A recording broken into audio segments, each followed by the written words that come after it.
Hi once again. Here, topic two, micro teaching. So, in topic one, last time we looked at peer teaching. So, here we are going to look at micro teaching. So,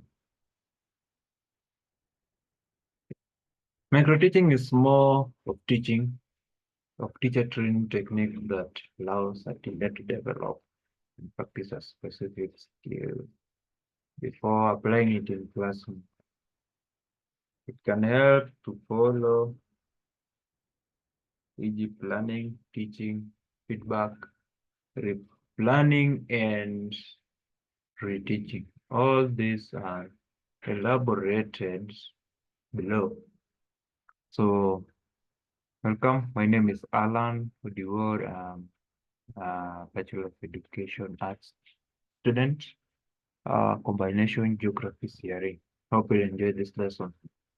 So, micro teaching, it's a training technique in which a teacher trainee practices with a small group of students of about 5 to 10 pupils in a short duration, 5 to 10 minutes on selected content or concept in a single skill. Now, characteristics of this micro teaching. It's an associate or enhancing analytical approach to coaching. Micro teaching provides adequate feedback. It, it's coaching device to organize effective lecture. Micro-teaching could be an extremely personalized coaching technique. The use of videotape makes observation terribly objective. Micro-teaching could be coaching technique and not a teaching technique. Now, micro-teaching is also a scaled-down teaching, e.g., it reduces the category scrutinization of to five to 10 pupils or students. It can reduce the period of amount of 5 to 10 minutes. It reduces the dimensions of the subject. It also reduces the teaching, the length. Now, in micro teaching, there are phases of micro teaching. One, here the information acquisition part, which is also known as the preactive phase. The phase two is talent acquisition part, the interactive phase. And number three, the trans transfer, the talent transfer part, the post-active phase. So let's start by looking at the information acquisition.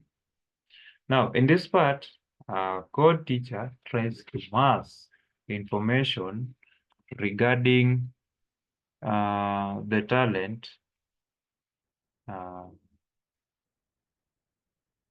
its role in the room, and its part behavior. He reads the relevant literature. Now, he also observed the demonstration lesson and also mode of presentation of the talent. Now, this includes three vital activities. One, to reduce information and awareness to specific teaching talent. And number two, to look at the demonstration of the teaching talent. Number three, to analyze and discuss demonstration of teaching activities of the talent. Then phase two, the talent acquisition. Now here, the code teacher prepares a small lesson, practices the talent, and carries out the micro teaching cycle. Now, three activities are involved in this area uh, are number one, to organize a small lesson for teaching talent, to apply the teaching talent in real room scenario, then to judge the performance, analysis, activity, provide the idea to replan similar lesson for reteaching. Then the phase three is after exploiting mastery of the teaching talent. The teacher trainees areas.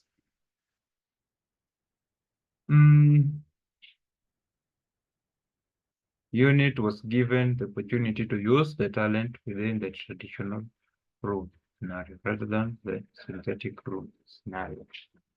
And now that's all about the phases of micro-teaching. Now let's look at the advantages of micro-teaching. One, it reduces the traditional schoolroom teaching by scaled-down teaching.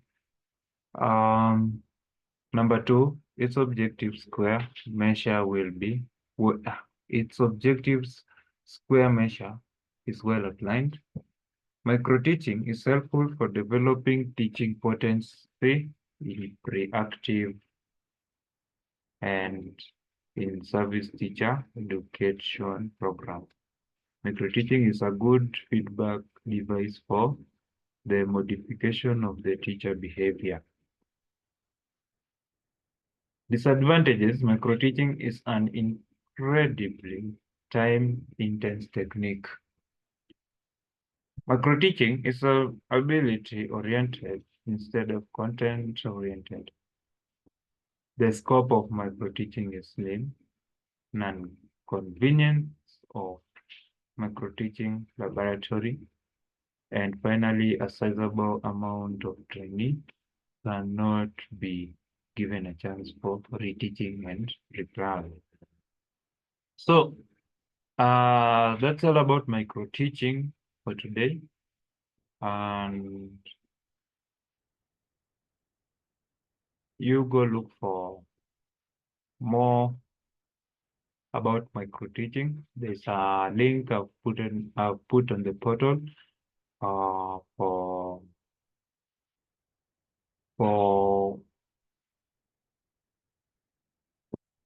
reference. Thank you very much.